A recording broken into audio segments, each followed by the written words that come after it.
আসসালামু আলাইকুম রহমতুল্লাহ।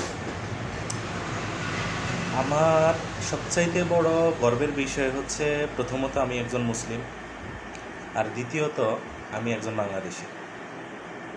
কিন্তু আমার এই অনলাইনে বা সোশ্যাল মিডিয়াতে আসার সবচাইতে বড় কারণ হচ্ছে, গত 2-3 দিন থেকে, আমি কখনো আসতে চাই না, গত 2-3 দিন থেকে আসলে খুব কষ্ট লাগার বিষয় যে বাংলাদেশে দুই তিনজন, আমি এখানে নাম উল্লেখ করতেছি না, আমাদের মুসলিমদেরই বক্তা যারা ওয়াজ মাহফিল করেন, এরকম 2-3 জন।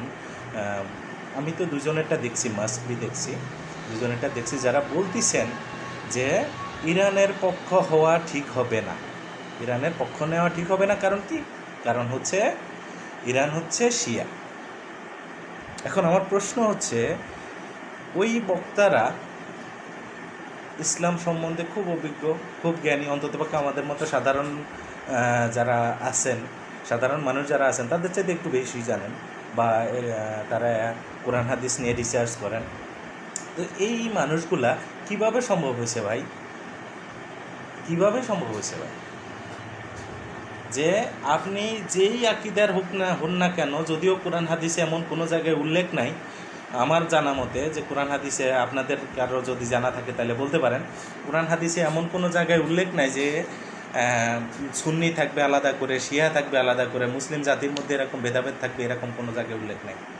কিন্তু আপনারা কোন দৃষ্টিকোণ থেকে শুধুমাত্র শিয়া সুন্নি আকিদার হিসাব করে আপনারা বলতেছেন যে হ্যাঁ, ইরানের পক্ষে থাকাটা ঠিক হবে না? যেমন কি আরব কান্ট্রিগুলা, কয়েকটা আরব দেশ আছে যারা ইরানের বিপক্ষে হয়ে ইসরায়েলের এবং আমেরিকার পায়ে উঠে পড়তেছে।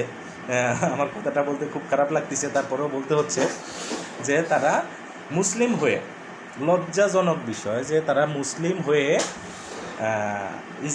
ইসরায়েল এবং আমেরিকার পক্ষ হয়ে তারা ইরানের বিপক্ষে কাজ করতেছে, মুসলিম হয়ে মুসলিমের বিপক্ষে কাজ করতেছে। কী কারণে?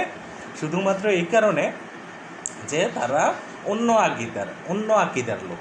এখানে আকিদা বলতে কোনো শব্দই হয় না, যদিও তারপরেও সেটা মানুষের ভেদাভেদ, মতের মধ্যে ভেদাভেদ থাকতেই পারে, হিসাব নিকাশে ভেদাভেদ থাকতেই পারে, কথাবার্তায় ভেদাভেদ থাকতেই পারে, চলাফেরায় তফাৎ থাকতেই পারে। কিন্তু সেটার উপর ভিত্তি করে আমরা যারা মুসলিম আছি, মুসলমান, একজন আর একজনের বিপক্ষে যেতে পারি না, একটা মানুষ আর একটা মানুষের বিপক্ষে যেতে পারি না। একজন মুসলিম অন্ততপক্ষে ইহুদির পক্ষ হয়ে কথা বলতে পারি না। তো আমি এটা বলতে চাচ্ছি, সেটা হচ্ছে এটা